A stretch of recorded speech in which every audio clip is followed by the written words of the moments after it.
On a scale of 1 to 10, 10 being really strong, how optimistic are you that Arizona will come up with a sustainability plan in the next, let's say, the next 20 years that will put us on a map of, more than 100 years of sustainability?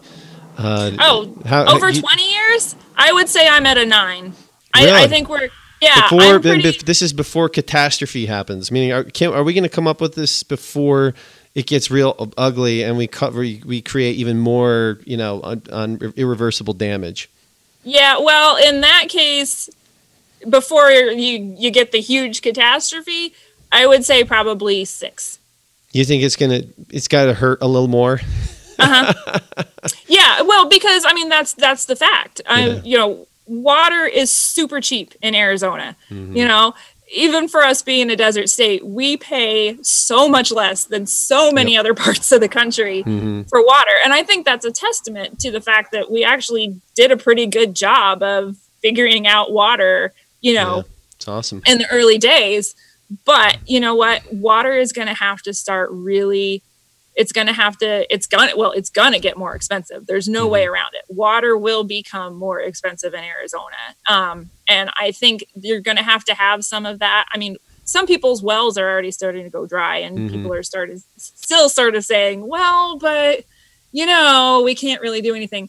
I think there's going to have to be some more like, holy crap, this is about to hit the fan. We really have got to figure it out. I think Mohave County is really getting there because they're realizing we really don't have a lot of cushion to be able to do this. Yep. We're going to have to figure this out. And so I think you're seeing more solutions coming out of that area because of that.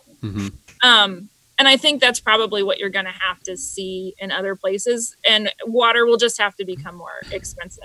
I think some of the places where things are really going to hit the fan, we're already starting to see it a little bit in Pinal County. I think the Buckeye area and a lot of areas in the West Valley are less sustainable than some of the cities that, like Phoenix and Scottsdale and, Mesa and, that sort of thing. I mean, the more historic cities of the valley are in much better shape.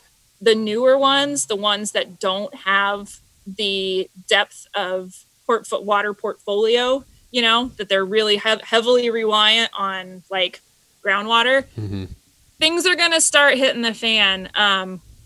The way that development has been financed, I don't think a lot of people realize that the cost to pay for the water that they need to replenish what they had to be able to build in the first place,